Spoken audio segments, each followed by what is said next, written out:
back to yet another episode of the MobiChef Mukbang. I'm your host, Chester Smith, and today's guest, man, very impressive young man to me, like a little brother, a cousin, or however you want to put it. But watching this man's success has truly inspired me. The things that he's done and accomplished in the amount of time that he's done it, all by just putting together a system and just staying consistent. That's a big word we've been using lately. But let me tell you about this guy, this visionary. He's in multifamily real estate. He's turned small beginnings as a teacher, hear that again, a teacher and customer service rep, into a multi-million-dollar investment empire managing over $26 million in assets while building communities through his multifamily millionaire movement. He's also a proud member, and I'm glad to say it, of Kappa Alpha Psi Fraternity Incorporated. Yo to the noobs. Yo to the noobs. He's a passion-driven entrepreneur and a game changer in the black real estate space. Please welcome the founder and CEO of Robinson Capital Investments, or actually Robinson Capital Group. Yes, I just sir. wanted to throw the investments Yes, in sir. there. I appreciate it, man. Today? No, I appreciate What's it. going Thank you for on, having man? me on, man. I appreciate the Yes, opportunity. sir. This to is come Mr. and speak Marquis to your Robinson. audience. For sure. Yes, I sir. appreciate the opportunity, man. Hey, man, all day. I'm glad you said yes, man. Yes, sir. So before we get into it, I ask everybody and all of my guests this question. It's probably the biggest question I'm going to ask you out of all right? You ready? Yes, sir. Does salt or sugar go on grits? Salt. I'm from the country. Salt. Gotta Okay. put the salt on it. Okay, now I know who I'm talking With to. some cheese too, though. With some cheese. Oh, you got to put cheese or pepper, For whatever sure. it is. For sure. As long as For it sure. got salt, right? Yeah. Hey, man, whew, I'm glad we can throw that card out there. Absolutely, bro. Boy, Absolutely. we had some people on here, you know, they say sugar? sugar. You know, it's Come like, it's on, hard to believe it, but being from the South and country, Yeah. you know, that's just what you grew up on. Anybody put sugar on their grits, I don't trust them. I'm holding my wallet. I don't trust them. Oh, man. Oh, bless it, man. So, hey, again, welcome, brother. We got food in front of us. Let's do it, man. You smell it? Man, I've been smelling Yeah. it. Chef Markie, what are you cooking up for us today? All right, today we're gonna have some smothered chicken over some yellow rice with some jerk broccoli. All right, so we're gonna start by getting our yellow rice. We're gonna get that down on a plate first.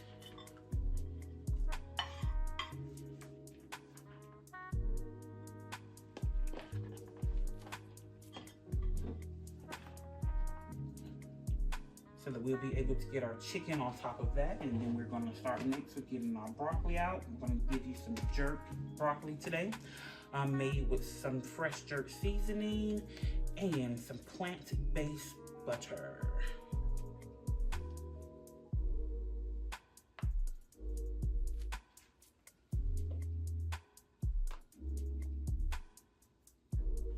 All right, once you get your broccoli down, then you wanna go ahead and get your chicken. So I started off with some dark pieces. So I have a leg and I have the thigh. We went ahead and refried that. Then we got some fresh onions. And then we made a nice thick gravy for it.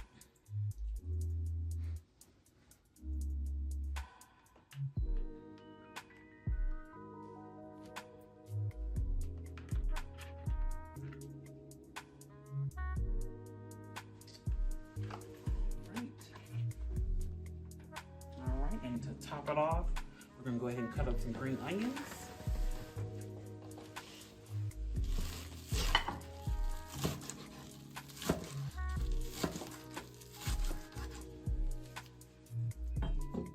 And that's gonna be your final piece to it. Hey, Chef, thank you for that introduction to this delicious meal, this smothered chicken and this yellow rice. I'm looking down at it, got some red stuff in it, but it's yellow rice. I can't wait to bite into it. The broccoli looks good. Broccoli, I think you can miss with broccoli. So, you ready to dig into this, bro? Let's get into it. Let's go, man. Sure. I don't know how to go with this. You know, you normally pick up chicken how you do it, but Right. I gotta put my hands on Yeah. it. The chef, I know she was getting in her bag earlier with this. Got to. For sure. Okay. Oh, man. Oh yeah. Oh boy. Oh yeah. Oh boy. Yeah, this one of the other meals I've gotten down and dirty, but man, got a little spice to it. It just hit me. I like that. Okay, Yeah. chef. Okay, Markie, I see you. Right. Make sure if y'all want to book chefs like this and book Chef Markie, because this chicken is delicious, go to MobiChefOfficial.com and look her up. Oh man, let me get on these broccoli too. For sure. That spice got me a little bit though. These are the jerk broccoli floor at. Okay. Oh man. So would you rate this meal right now? What you tasting? I'm feeling good about it, man. Yeah. I'm feeling good about it, man. I like it. I like it. Yeah. What you giving her? What you gonna rate this dish? I think we up there, man. At least 8 or 9. Ooh. And I ain't even really dived into it 100%. I need to check this out first, though. Yeah, the thigh right there. You got to see what the thigh hitting on. Mm-hmm. They say that's for all the seasoning in there. Oh yeah. All right, cool beans, man. Well, I know this spice done kicked me. I'm not really keen on spice, bro, but I gotta take me a drink, man. Let's do it. Hey, Tyrus, what you shaking up for us, brother? Hey, well today I'm mixing up 2 simple drinks. My first one is going to be whiskey and Coke. Pretty simple. But before you get to any drink, you always want to, have your garnish. So I'm gonna go ahead and get our lime ready. Bartenders, it's always a little pro tip to put your slash in the middle of your lime so it ought to be there. Whenever you finish cutting it, boom, easy to put on your drink. Then finish these up, probably gonna have some extra limes left over. Get those out of the way. Okay. For the whiskey, I'm just gonna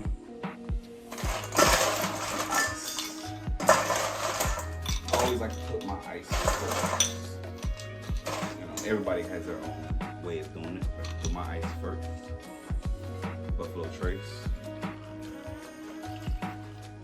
Just a generous pour, 1.5 ounces.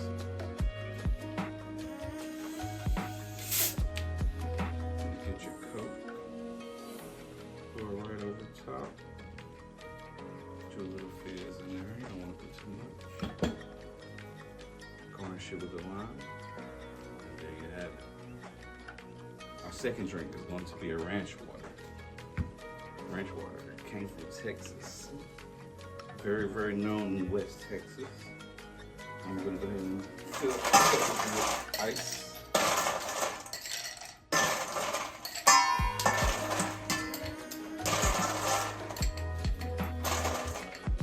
It's a very simple drink. Only there's 2 ingredients. And then it's topped with soda water.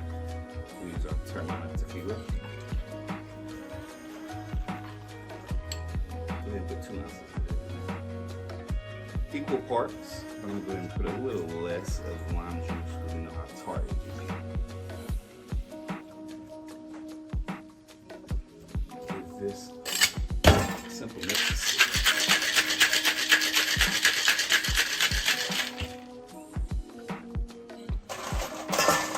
I preferably like new ice. You pour your old ice in there. Whatever you decide to do. Go ahead and strain this. Like so.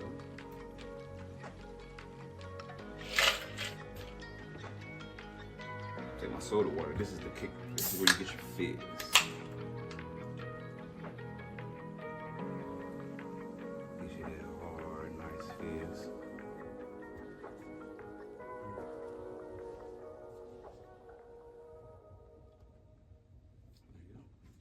Hey, Tyrus, hey, thanks for that, man. These drinks look good. I love my ranch water. Just like Marquis loves his whiskey and Coke. Never go wrong. Yeah, you can't beat it. I enjoy those every now and again, but I don't do the Coke no more. I might take it as an old fashioned or something. But you know, hey, you want to try this drink? I see what he got going on. For sure. What our mixologist working with, man. Let's do it. Cheers. Cheers. Oh man, I gotta get another sip of that. I like that. Yeah, my food just got tequila infused. All right, he did his thing. Oh yeah. He did his thing with that. Hats off to you, Tyrus. Thank you, sir. That's one of those things. So now, how you feel about your drink? Oh yeah. Yeah? 10 out of 10 for sure. Yeah?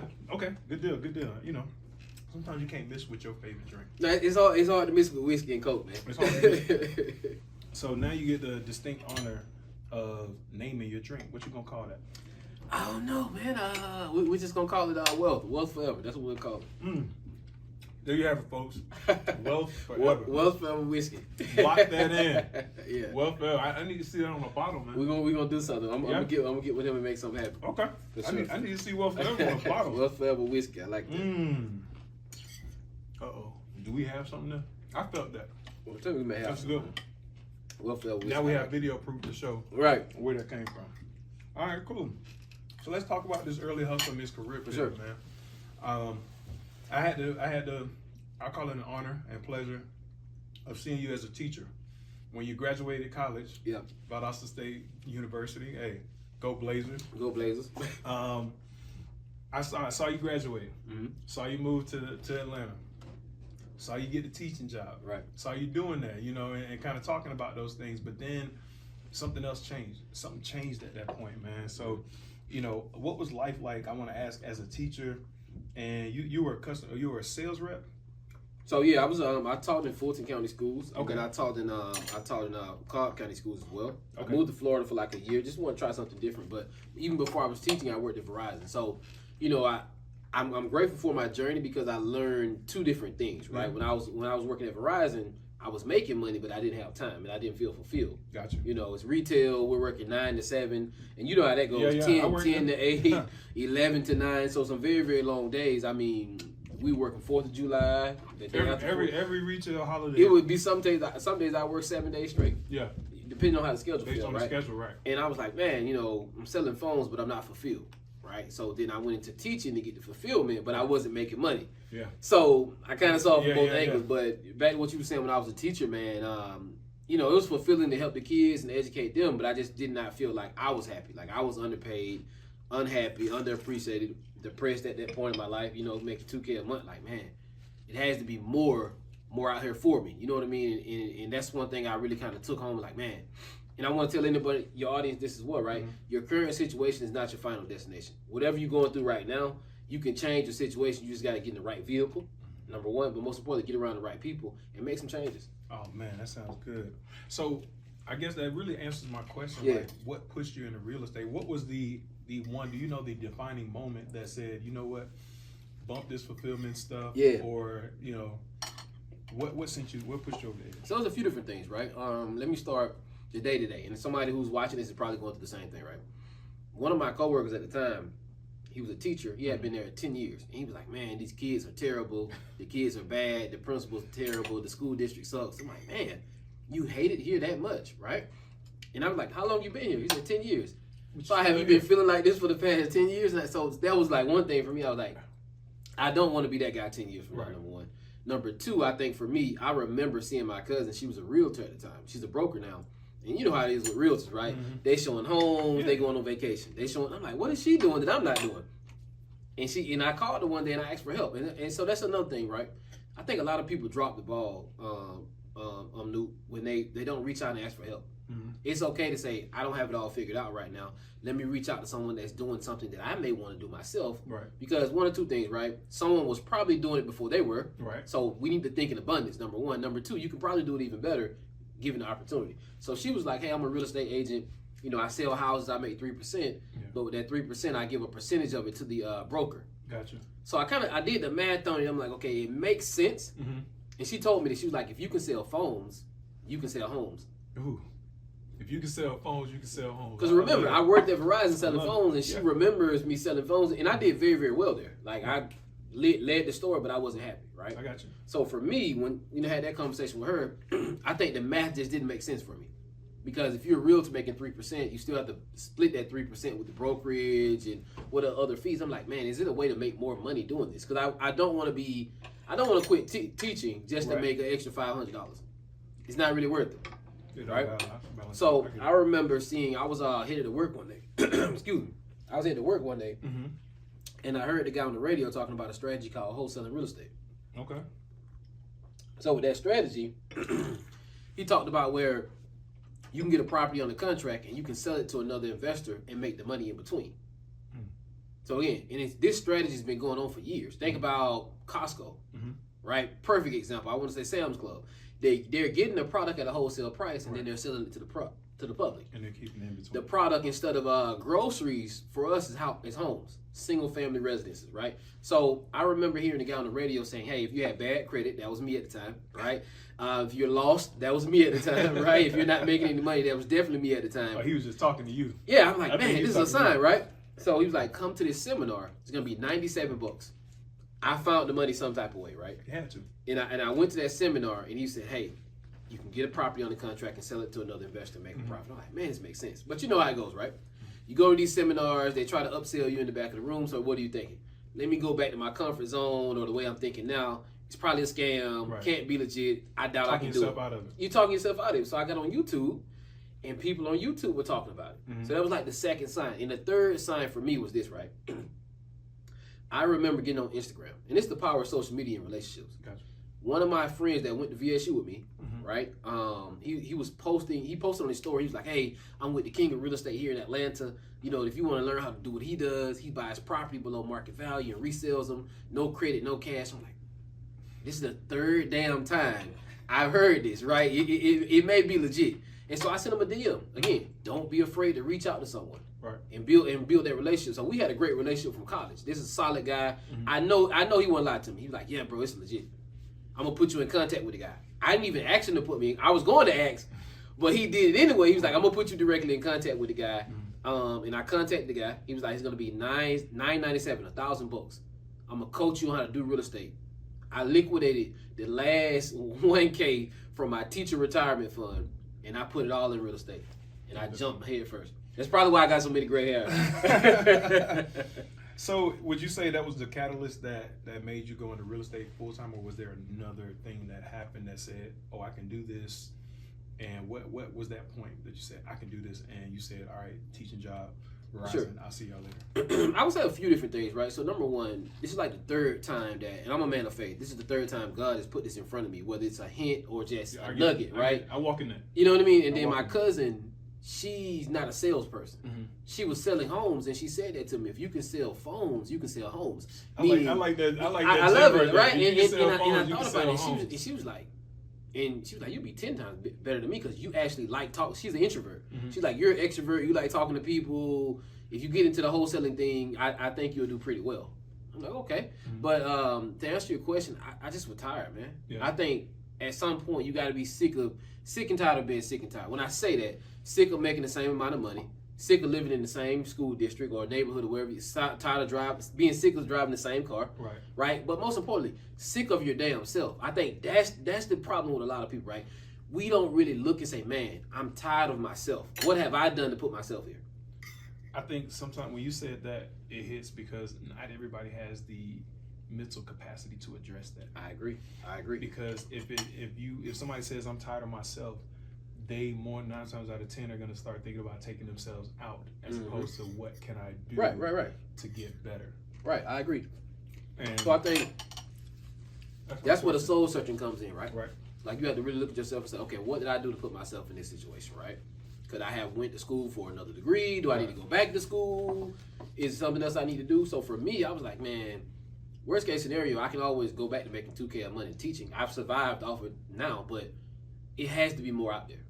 Right. My cousin is selling homes, Louis Vuitton purse, new Mercedes. She's on vacation, and I wasn't hating. I was like, man, she told me this herself. If you can sell phones, bro, you can sell houses, bro. Just go, right? Oh, you got to send it the right way. If You you know can what I sell mean? phones, you can sell homes. Just go, just jump. Oh, So I was like, goodness. man, I'm college educated. I'm not lazy, right? Right. I'm a jump, and I went all in, and I paid the guy the $997. Bet on myself. And he taught me how to do real estate. I made $15K on my first deal in 3 months. And for the people watching at home, I was making $2K a month as a teacher. So if your math is better than mine, because I got that South Georgia math, and your math is better than mine, that's $24K in a year. I made 3/4 of my salary on one damn real estate deal, all because I bet on myself and I took that leap of faith. Wow. Now again, I'm not saying quit your job like I did. That's why I got all these gray hair. But what I'm saying is, let's put a game plan in place and get in the right vehicle, something that can make you the money that you need to make to eventually leave, if you want to leave.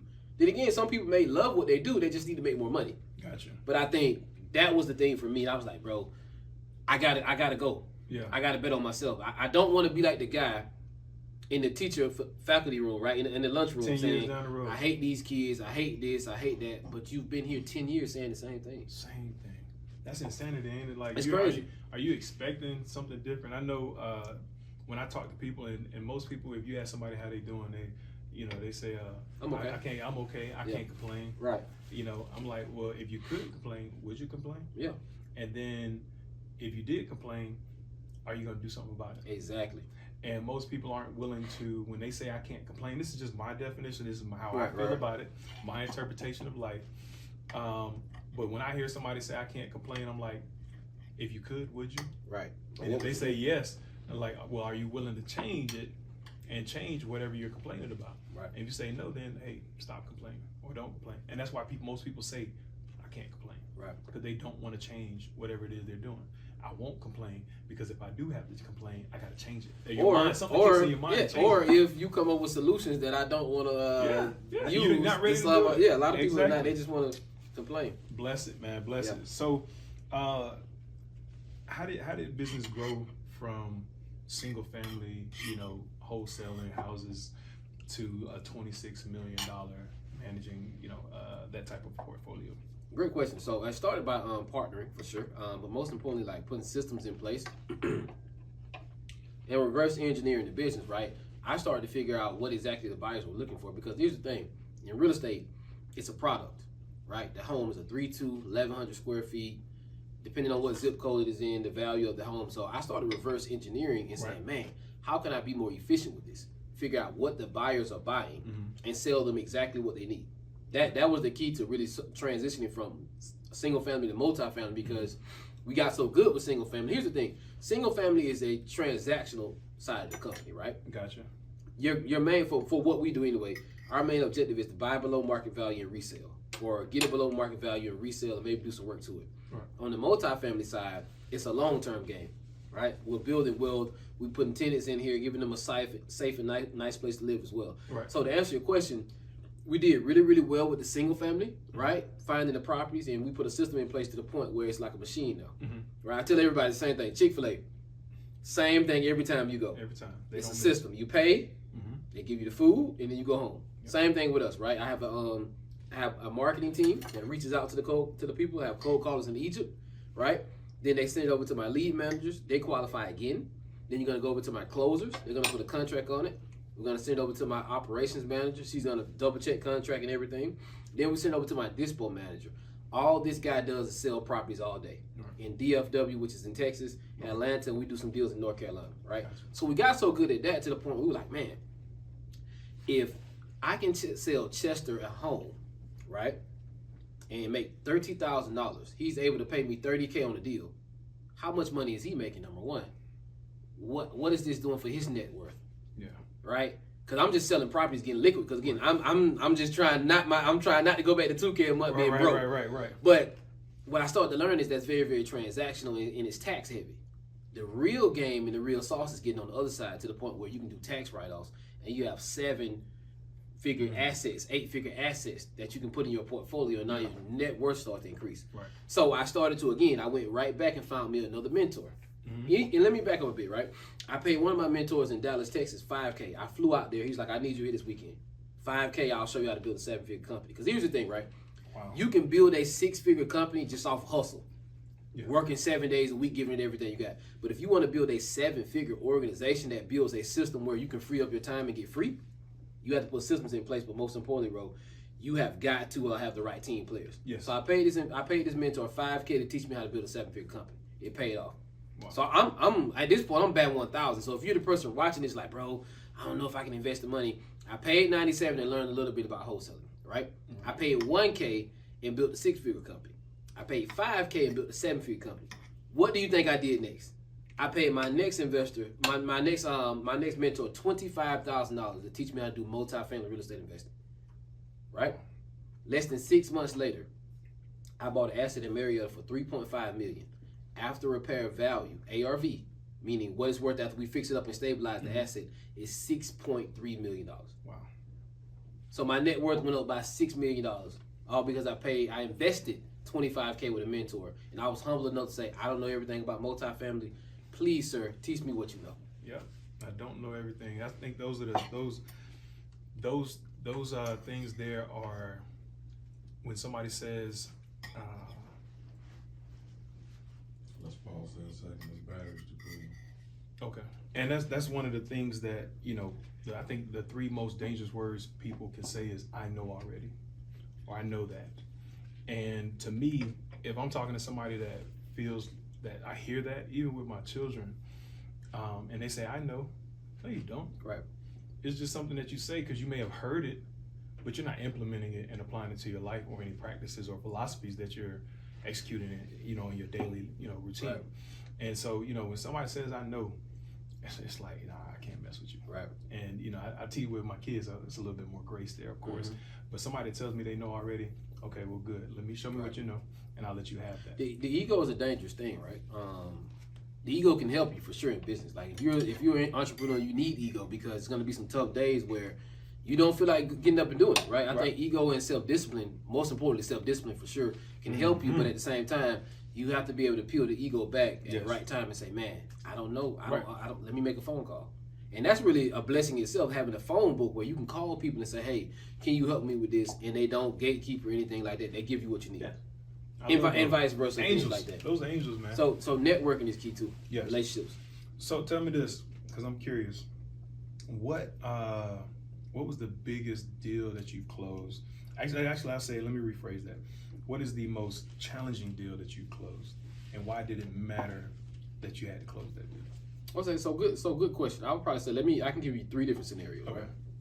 Right? The biggest deal I've closed, I made $250,000 in a day, wholesaling real estate. Right? We had a young lady, not young, she was older than me, but we had a lady. She was looking to sell 4 assets that she had in her portfolio. So this is a portfolio deal, right? Portfolio deal is when someone owns multiple properties under their entity or whatever, right? Okay. She wanted to sell these 4 properties to get into salon suites, right? Mm-hmm. So she sold those 4 assets, right? We sold them to a third-party company, actually a hedge fund out of New York, right? We sold it to a hedge fund out of New York, and we made $250,000 that day. So biggest deal I've done as far as on the single-family side would be that. Mm-hmm. Most challenging deal would be my first multifamily deal. Reason being, it stretches you to another limit, meaning you're dealing with a multi-million-dollar asset, number one. But most importantly, now you're going from I'm buying and selling properties and I'm in charge of everything to I'm bringing investors into deals. Right. Structuring the capital a certain way. Right. Chester, this is the return we're going to give you. Everything needs to be in legal documentation. Right. You're in contact with my attorney, but most importantly, I need to understand, okay, the appraisal, $10K for the appraisal. On the property. On that time. So you're seeing when you want to create wealth and really, really go that route, it's an investment, right? Okay, cool. Now we need to pay for a survey. That's another maybe $2-3K. So in total, we're probably $20K in before we even close the multifamily asset. Gotcha. You know what I mean? We need rent rolls. We need all this documentation, and we got to do all these inspections. So most challenging deal for sure was that one, was sure. Okay. And then I would probably say the last deal that I probably say was maybe a bigger deal was we wholesaled a small multifamily asset in DFW, and we made $131K on that one. Wow. So I pretty much, saw it on the single family side and the multifamily, but every asset class has its challenges, to say the least. Okay. So I got what I call a bit of a spicy question, man. Okay. And you need to talk to the audience and the people out there that need to hear it. Okay. Is that cool? All right. So tell me, what's one misconception that people have about real estate that frustrates you? I think people think it's easy or you're going to make money overnight. It's not. Mm-hmm. The business model that we have is simple, but it's not easy. Gotcha. Simple as in, if you call someone who wants to sell a home below market value, put a contract on it, resell it, you can make money. The process of getting there and how many people you have to talk to before you get that right person, it's almost like a needle in a haystack. Gotcha. But we're talking about a $10,000, $20,000, $30,000, $40,000 profit needle, if you will. So I would probably say a lot of people think it's easy and they're going to get rich overnight. This is a long-term game, no matter what strategy you're using, and you need to be patient, build relationships, but most importantly, execute at a high level and be committed. Oh, man. I hope you guys got that. Without a doubt. This is not overnight. This is not get rich quick, but this is get wealthy for sure. That's what I tell everybody that come talk to me. Say it again for that camera. This is not get rich quick. This is get wealthy for sure. So this is a long-term game. Again, I've been doing this 7 years. So what you see from me now is someone who's been punched in the face 7 years, and I kept getting back up. I get that. I like to talk about how I failed and how I continue to fail. But That's a good point. I'm failing to success, man. That's a good point. And here's the thing, right? Me teaching in the public education system myself, right? Right. The public education system teaches people you shouldn't make mistakes. Don't do this, don't do that. But in entrepreneurship, it's the complete opposite. Specifically when you're running a company. Opposite. We fail our way forward every time. Right. For example, you may make a bad hire. You may make a hire today. A month from now, you're like, man, what the hell was I thinking? This is a terrible hire. What was it? Was I desperate? More than likely. You were probably desperate to hire somebody. But you learn from that. And if you document everything, like, okay, what are some things you look for before you hire someone? Me personally, what are your core values? Mm-hmm. You'll be surprised how many people we interview and ask them that question and they can't tell you. It could be something simple as always be on time. Right. Me personally, results over excuses. Mm-hmm. Self-discipline. Stuff like that. So now we put, I failed forward enough, right, and paid a lot of people money monthly on salary. Right. And they did not produce to the point where I'm like, okay, how do I know if this is a great candidate for me? What are your core values? Are they similar to mine? Mm-hmm. Do you understand what we're doing? Do you have the competency to execute on everything we're going to give you as well? But most importantly, are you a team player, or is it an ego thing with you? What's going on? What happened with your last situation? So again, fail your way forward for sure, man. I like that. So, I got food in my mouth, man. That's too good. Oh yeah. There's Shout out to something the else chef. I'm tasting. I just can't to figure out the spice. I have to ask about it later, but Please do. Let me know. let's get to the brotherhood, man. Mhm. Let's talk about the news. Let's talk about KSI. So, what drew you to Kappa Alpha Psi, and how has your membership shaped your leadership? Great question. So, I think for me, only really positive role models that I saw or just that I knew of were members of the frat. You know what I mean? My cousin going to VSU. That's why I went to VSU. I wanted to be like him growing up. The bros when I met them when I was undergrad, cool people. You know what I'm saying? Handling a business, but also to be honest with you, if I can be 100% transparent. I remember growing up, man, when I would get in trouble, my mom would make me read Black Enterprise. Okay. And I had to do like an essay. Yeah. Because she's like, you're getting in trouble and not representing the family the right way. I want you to read this, look at these magazines of these black people doing very, very well. Because again, I'm from South Georgia. Right. It's not really too many black married families that are doing really well that I really saw, right? But I remember Bob Johnson, the greatest of all time, right? Someone I still want to meet to this day. Right. I remember hearing this story. Black guy from Mississippi, small town country, just like me in South Georgia, right? Went to school, I think, in Chicago. He went somewhere up north, right? Got his degree, pledged capital, and he founded BET. I was like, man, There's a lot of stuff in between. I want to be like this guy. You know what I mean? Like the founder of BET was a member of the frat, right? Right. And I was like, man, I want to be a businessman. And I remember like it was yesterday. I was like, damn, like how could one black man have a vision to create BET? Right. Putting all these black artists on and all these black companies on. Imagine how much money they made, right? And correct me if I'm wrong, I believe he was one of the first black billionaires before Oprah and Michael Jordan too. He bought the basketball team and then Michael Jordan bought it. So for me, that right there, plus seeing my cousin pledge and go to VSU and play football and stuff like that, it was a no-brainer for me. Like I never even thought about anything else. Like those few things were like, bro, I knew this is what I wanted to do. But to answer your question about the relationship with the bros right now, great relationship. I have some bros that have invested with me in deals. Right on. So they've been taken care of as well. So a lot of good business going on for sure. So how have Bonds and Kappa, man, really helped open doors and add like accountability to your journey? Sure. I would probably say relationships, man. Relationships, being accountable, but most important, like understanding that I'm not just representing me anymore. Right. You represent the frat. You represent people who've invested in you. They believed in you because they could have invested in anything else. Yeah. And at the end of the day, they're betting on you and your organization. So you got to represent well. Indeed.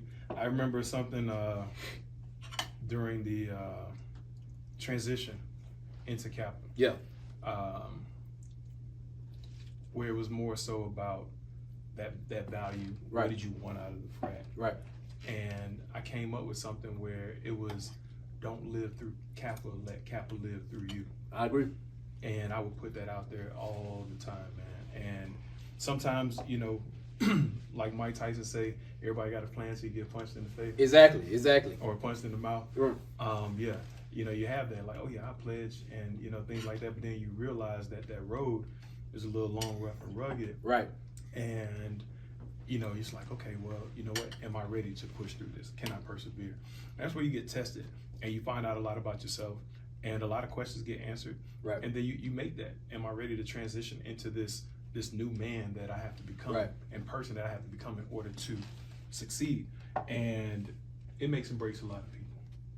But I'm glad that, you know, the organization and us, we were able to see it to the other side, man. And it's a great, grand whole organization. Oh yeah, for sure. Just love everything about it, man. So to the bros that's out there, respect to you, the successful bros, which all of us, we were fortunate enough to make it, so we all are successful in some form or fashion. But keep doing your thing, because there's brothers like me and Marquis out there that are looking up to you, For sure. and keep shining. So what's your reaction to like today's push against hazing and like pledging rituals now? So I think every situation is different, right? Number Gotcha. one. I think number two, we need to make sure we're educating these people and there's a purpose behind it, and it's not just we're doing something just to be doing something. Gotcha. I think that's the biggest thing, because you got to be super careful right now, because here's the thing, right? You know, I know definitely when you guys were coming up, right? And I don't want to date you guys, but social media may have been a thing, but it is not what you see today. Right. TikTok, like, you know what I mean? Like, people are looking for a reason to go viral. Right. Just looking for something like that. So it's like it's magnified now almost, right? I get that. You know what I mean? So I think the biggest thing is let's make sure we're purposeful. We're educating people. We're also respecting people too. You know what I mean? Like, don't do nothing. Just come on, man. You know, like this is still a man as well. This is somebody you want to be brothers with and build a long-term relationship. Hopefully with long-term. So for me, I think those are a couple things to consider. But also, man, understand where we are now. Right. This is social media is powerful, man. Like, people will go to social media before they go to the news about stuff. Like, they'll go to YouTube and TikTok before they even take some time to really research, because they're looking for the headline. They wanted the clickbait. Yeah, that's where we are, unfortunately. Yeah, and it's bad. There were times where, you know, had social media been around a little bit sooner, and the camera click game would have been around sooner, it would have been a whole lot more trouble in a lot of different places. But thank God. No, seriously, man. Again, like, it's crazy now, man. Like, I get that, and you know, again, I love it. I love the fraternity overall. Yeah. I love that we continue to achieve in every field. I think though there's something has to change, and I understand that now in my older years as a Kappa man. I now understand, you know, that, but I won't change anything that I have learned in my journey. So we're gonna pivot a little bit. We're gonna talk about some entrepreneurial wisdom. Get it out there. I think that's the tequila talking. Oh Lord. And how it's connected to food, right? Yeah. So as a serial entrepreneur, what is the mindset shift that helped you go from teacher to CEO? I think you have to transition from thinking about me to we, right? So for example, on my staff right now, I have one guy, he just got engaged. So for me, I take it personally, like I'm about to get engaged. So I'm like, okay, I know he has a wedding coming up eventually, right? Maybe a wedding ring or a honeymoon. It's some money finna be spent somewhere. Right. So for me, when I say from me to we, I'm thinking about how many houses do I need to put my guy in front of for him to make the money that he needs to make to take care of him and his wife, his future wife, or what have you, right? It goes beyond you. It's bigger than me. So here's the thing: you have to create a vision and an organization where other people can fit inside of it and they can accomplish their goals as well, right? Have another guy, just paid him a bonus on a couple of deals we closed. Single dad with 3 kids. I don't have any kids. I'm not married, so I can just focus on work and do my. But from me to we is, I got to think about that when I make a move. We invest in a different real estate market. Right. When we're negotiating the numbers on the deal, this deal needs to make sure it takes care of the company. But my guy as well and his 3 kids, his 3 sons. Understood. So I think that's the biggest thing going from me to we, for sure. I get that. Hey, I like that. Ain't nothing but a switch around. That's a it. 180 That's spin it. right there. That's it. And you know, a struggle I had in my business, and you know, may still have, is I always say we in relationships. Always say we. Yeah. Because even if it's just me, it's still a we there, and you just got to keep going until the we becomes that. That makes sense. But I always speak that because I want anybody that I talk to feel like they're a part of MobiChef. Yeah. You know, it's always we. And sometimes I catch myself when I'm talking to people because I'm casting vision in that way. Yeah. And it hits me, and I say we because I wanted to be inclusive. Yeah. I would love to take all my friends with me, all my family, everybody like that. But everybody can't come. Unfortunately, they can't. So I have to let them. Yeah. You know, It makes be sense. where they are, stay where they are, and that's not a bad thing. Yeah. It's just, again, I've spoke on this before, but I let them be who they are to me and for me, and I don't expect anything more. Now it's up to them whether they want to make a shift or a change to say, hey, I want to be a part of that we. Right. But I can't force that on them. I agree 100%. Because those, again, convinced against their will are always of the same mind still.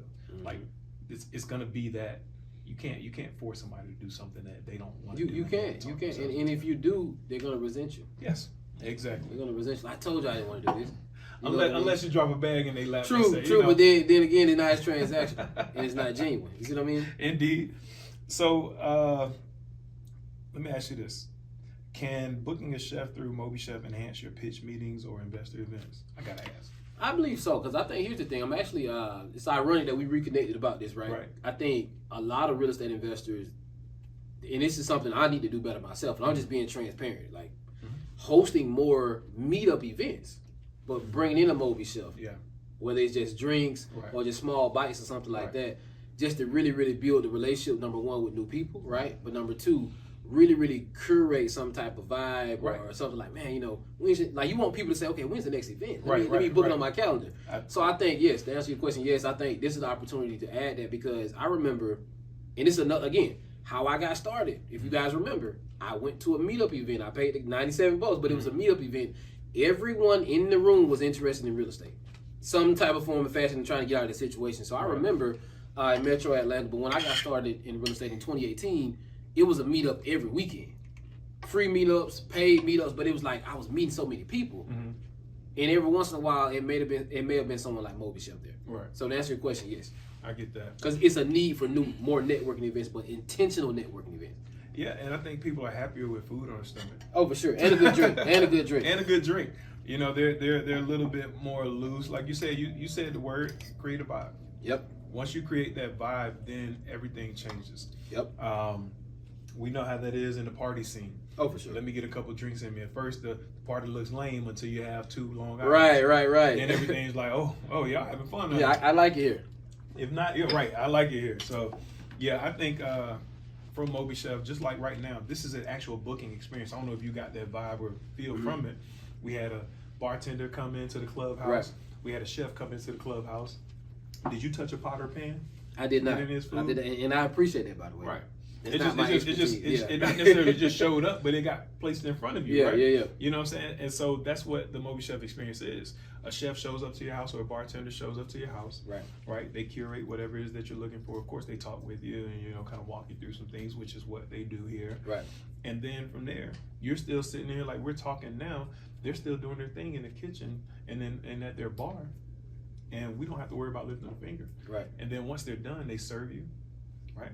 They pack up, they clean up what they mess up first and foremost, and then they pack up, and then they're out of there for you to enjoy the rest of your time, right? So this is quality time right here, because we didn't have to lift a finger in nobody's kitchen. I like it. Or at nobody's bar. We got systems in place. So this is a MobiChef booking, if you realize it, and the mukbang part of it comes in because we get to smack on this food, and we get to slurp on some drinks. Right. That's all right with me, bro. I like it. So let me ask you this. Have you used shared meals to build strategic partnerships or mentor conversations? To be honest with you, I haven't personally. I've been a part of some where they've catered events where we come and speak real estate and just business and things like that. But me personally, I have not myself. But I've been a part of some where it's been good environments and good vibes. I need you to change that. Well, let's do it. You know, I like that. You've been saying let's do it for a while. Well, I'm here. Not on that I'm side, here. but I'm saying like that's your thing, and I like hearing that because it's like saying I'm ready. Yeah. You know. And being open minded to new opportunities. Yeah. You know what I mean? Like the way you spin it to me, it makes sense. Because I never thought about it like that. Yeah. It's always ways to collaborate, and because we are visionaries, because we are idea guys, we can find a way. Right. Because the end goal, end result is get to the money. Exactly. Right. Or get to the value. Let's say it that way. I mean, value turns into money at some point, but the value.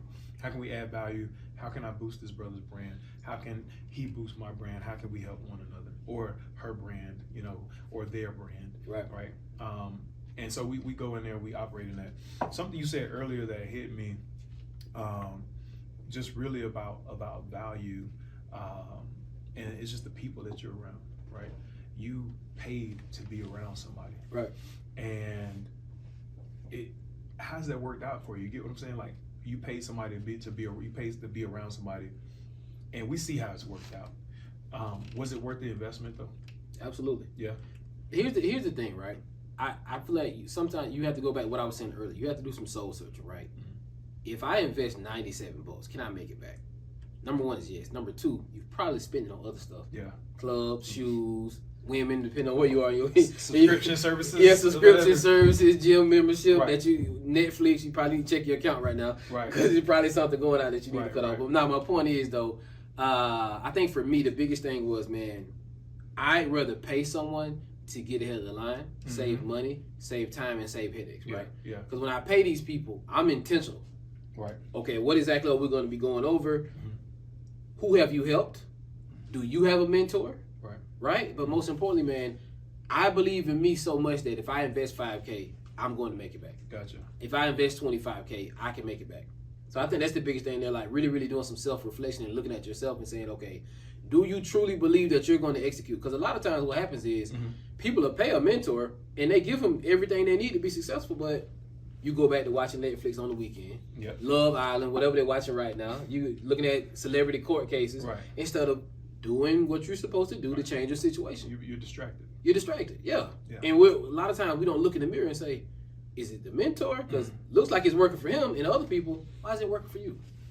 You're not executing. And I would say this is what, right? I think for me, I had to do some soul searching, man. Like, okay, let me change my environment, right? Let me stop doing a lot of things that are non-productive. Listening to the radio. Right.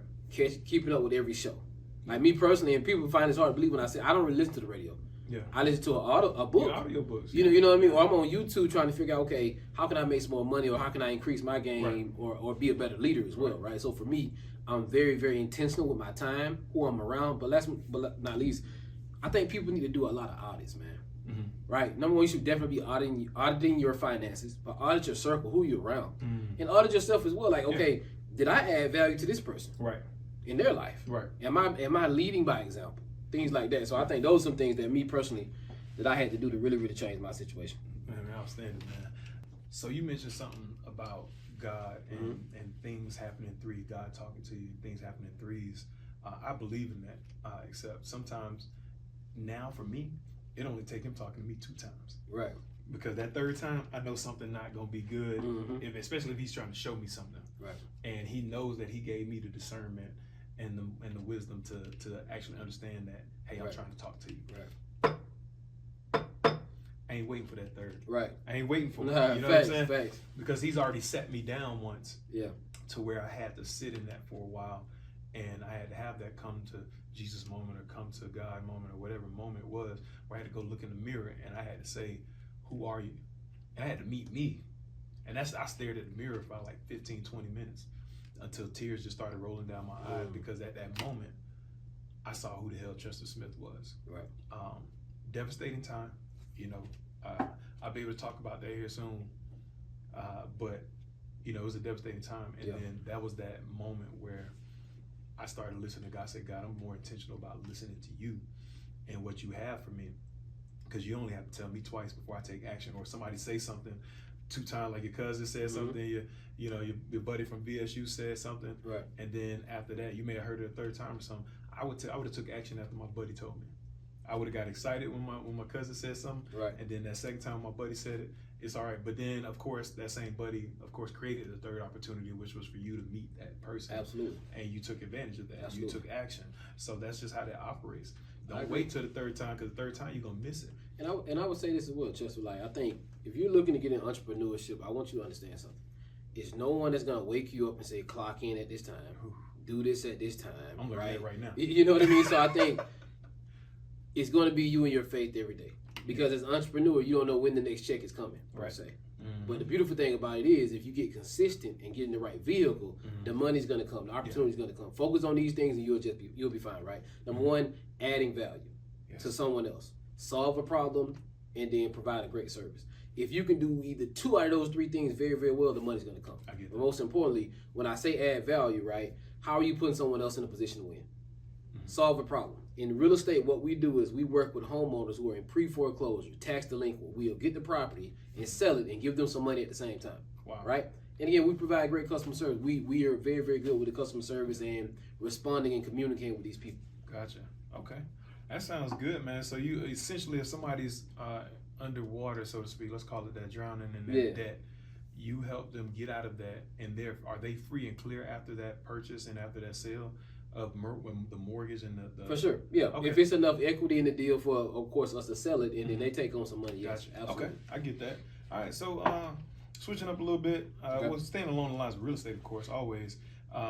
Let's talk legacy, mentorship, and vision. Now, you have a movement going called the Multifamily Millionaire Movement. For sure. Right?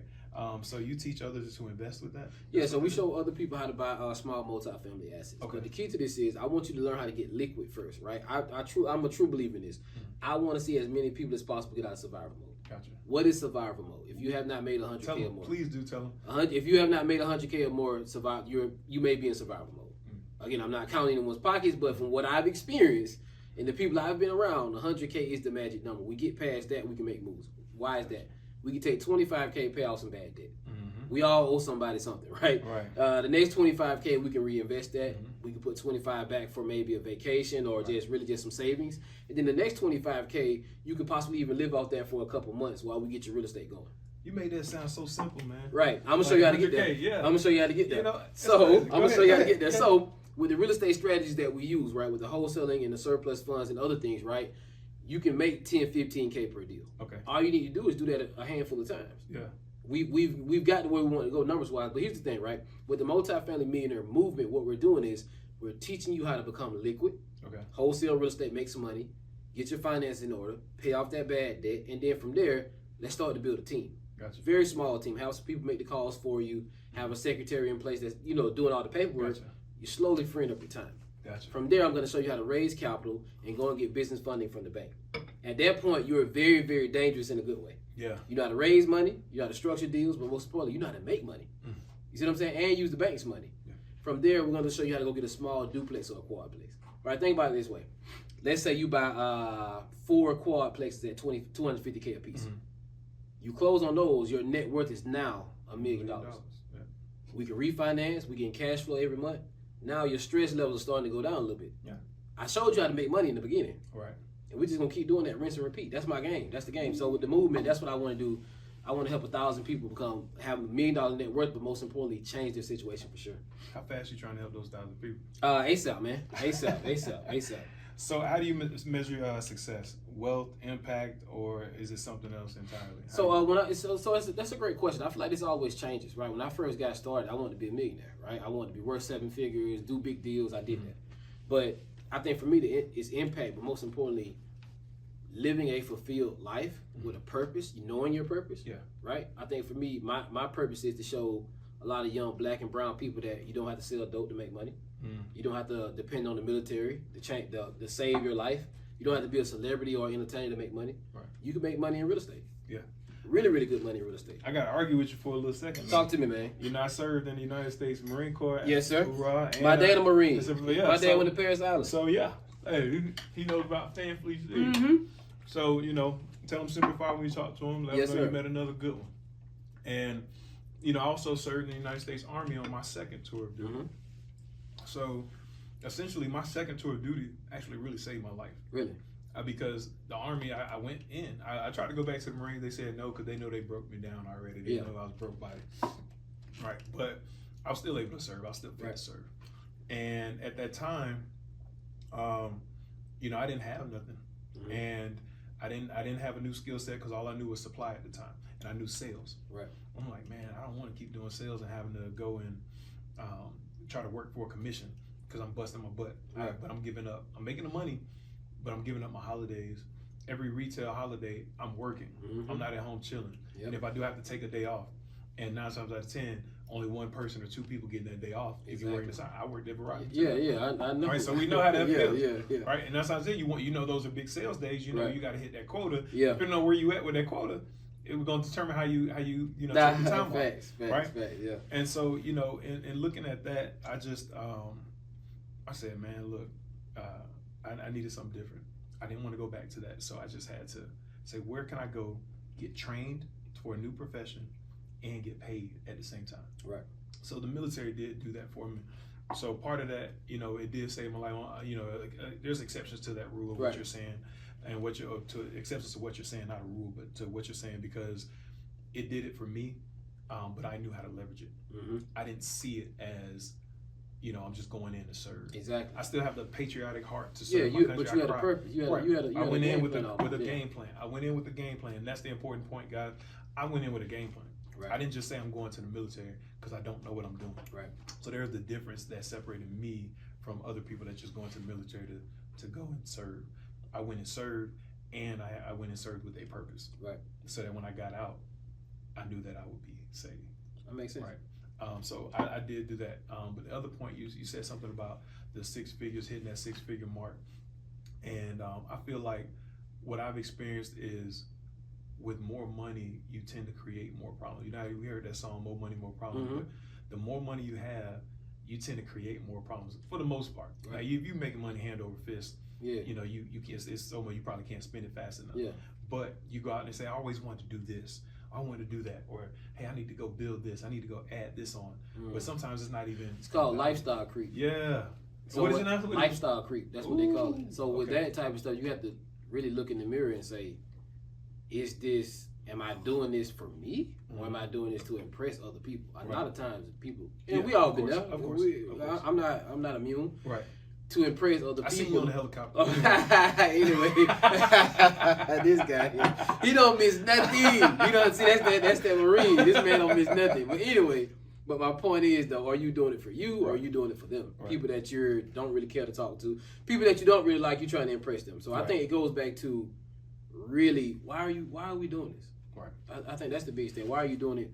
Because money. Here's the thing: money solves problems that not having money creates. That's one thing my mentor told me. I never money forgot. Solves problems that not having money creates. But most importantly, man, you need to understand that money's a tool, right? Right. Money's a tool to hopefully free up your time if you use it right. Right. Create wealth for you where you're not focused on, man, how am I going to pay my bills and all that type of stuff. So I think looking at money the right way and having a better relationship with money will help out with that. But again, everybody, listen, I've done been to Dubai, all that. Yeah, we watching. I've been there, so I'm not judging, but I'm telling you from experience that, man, your relationship with money has to be different. Yeah, but that's not all that you do, right? No. You enjoy that's the fruits of your for labor, sure. Right? You still when you come back from that trip and you hit the road. I'm workaholic, man. Yeah. I'm workaholic. I was working yesterday. Yeah. So, hey, all day you got to. So let's on that same lines of legacy, right? Mm-hmm. What legacy, I put it that way, will you leave behind for those that you mentor? Great question. So I want to impact the lives of others, right? Help people get out of survival mode for sure. That's top of my list. But most importantly, man, show people that if I can do it. My mom had me at 15, single mom in South Georgia, right? Right. She did a great job with me. $2K a month as a teacher. You know what I mean? First college grad on my mom's side. Okay. If I can overcome all that, look at my story and say you can be 10 times bigger than me, but you can't make excuses. You got to execute and bet on yourself, but most importantly, be committed. Yeah. And last but not least, with our Multifamily organization, we believe in adding value to these communities one building at a time. Gotcha. Okay. So tell me, are there any lasting thoughts that you want to, when people watch this episode and listen, what do you want to leave them with? I would say this, man. Weeks of sacrifice for a lifetime in paradise, for sure. But most importantly, man, I know I sound cliche, man. If you give these people this job or whatever your situation is permission to feed you, you're giving them permission to starve you as well. They can let you go at any time because they're focused on their bottom line, right? We're business owners as well. At the end of the day, we're looking at the bottom line. How can I be more profitable? Yes. Do I need to cut this person? Can I cut this expense to make sure we're more profitable? So please believe they're doing the same thing. And last but not least, man, at some point, you got to bet on yourself. At some point, you got to stop clapping for everyone else. Congratulations to Chester. He's killing it. When are you going to kill it? When are you going to do something that fulfills you? And then I want to say this, man, and I truly mean this. Given the opportunity, execute, commit, and be disciplined. If you do those things, you will change your life 6 months, probably at bare minimum 6 months, but Your life will change, man. Oh man, you actually just, man, you probably just extended our conversation. I'm kidding, man, but nonetheless though, it is true. Everything that you're saying, committing to something, and just taking full advantage, like betting on yourself. I did that this year. I bet on Chester. I bet on me. Somebody else said, Chester, you need to bet on yourself. And I kept hearing it. But again, you don't have to tell me twice. Right. Well, you don't have to tell me more than 3 times. Right. That way, you tell me twice, I hear you. And by that time, before that 3rd time hits, I'm taking action. Massive and immediate action, by the way. And so that's what's going on now. MobiChef, we're not stopping. Right. We're going to grow. We're going to continue to collaborate. We're going to continue to find ways to work with people. I love it. Yes. And I like that. That's a great point, man. And I want to say this, and one last thing, man. Yes, sir. As people, right, I truly believe, Chester, that we're arrogant to think tomorrow's promised. Tomorrow never comes. Everybody knows. It's not a guarantee that you're going to see tomorrow. It's just a word. You know what I mean? Yeah, it's a like promise of tomorrow. someone did not wake up today. Yeah. I want to go. I'm serious. I understand. Someone did not wake up today who had a dream or a vision that they were hoping that they could accomplish one day. Yeah. Right? Me personally, my dad was in the Marines. I remember he would always tell me when I was at VSU, man, son, had I stayed in the Marines and got that GI Bill, you wouldn't have been in student loan debt right now. Right. So for me, I play that back in my head every time I get tired or I get, like, man, I don't feel like doing this today. But when I have kids, given the opportunity, I don't want to have to tell them that, man, if I would have did this, your life would have been so much better. So my point is this, man, tomorrow's not promised. You got to go. Just like you said, you betting on yourself this year. Imagine had we bet on ourselves 5-10 years ago. Man, 15 years ago. You know what I mean? I think about that. And what your dad said really holds weight with me because, had I known what I known when I was a young Marine, right, we probably wouldn't be having this conversation. You see what I'm saying? I would be totally different, but I don't want to live in that because that's a shoulda, coulda, woulda. But now I have the knowledge. Right. Now I have the wisdom. Now I have what I need. Now I have the vehicle. Now I have the mindset. What am I going to do now? Right. And that's all it is. The best time to start anything is right now. Right? I agree. I know there's a second time to start something, but do it now, man. Do it now. No opportunity wasted. So I need you. This is our last big bite, man. I got a couple more questions I got to ask you, man. We'd be good. So I need you to get a big old bite of food in there. I got you, man. Let's do it. You know what I'm saying? Get that good old Southern Georgia bite. Yes, sir. All right. So quick questions. Hot or cold? Hot or cold? Hot or cold? Hot. Night or day? Day. Real estate or 9 to 5? Real estate all day. All day, 24/7. Yes, sir. Yes, sir. Well, hey, look, Marquis, man, it's been a pleasure, brother. Appreciate the opportunity, I'm glad you come out here. Yes, sir. Yes, hang sir. with us. But unfortunately, your time on the MobiChef Mukbang is up. Yes, sir. But we enjoyed you, and you have a good one, sir. Thank you. I appreciate you guys. Now, thank you for the opportunity. Before I get out of here, before you get out of here, let these people know where they can find you, because I know there's plenty of people. For sure, man. If you're looking to just change the situation, learn more about real estate, or just stay connected with me, man, reach out to me on Instagram. My Instagram, all my social media is wealth__forever. We've trademarked that, by the way. We own it. But my point is this, though, man. If you want to learn more, change the situation, bet on yourself. Get around our community. I'm happy to help you out, get where you need to go. And then I have a master class every week. And the website is www.multifamilywealthclass.com. It's www.multifamilywealthclass.com. I'm going to give you guys all the sauce from A to Z, how to get into wholesale real estate, get in multifamily, raise money, get some business funding, and change the situation. And of course, man, bet on yourself, get out of survival mode. Catch you guys next time. Sure. Hey, he said WW, but you got to throw another W in there. Yeah. www. The rest of what he said. Yep. Right? Now, you said wealth forever. And it's interesting how you can just trademark anything. Yeah. Right? But you opened up another can of worms. But I know a guy, or heard of a guy named Rich Forever, and you got a chance to hang out with him. What was the experience like? If you want to share that real quick. For sure. So I got an opportunity to join one of Rick Ross's masterminds. I want to say a few years ago. Great experience, man. I met some great people there. Some of the people, they actually invested in one of my multifamily deals with me as well. And we just continue to build relationships from there, for sure, though. Yeah.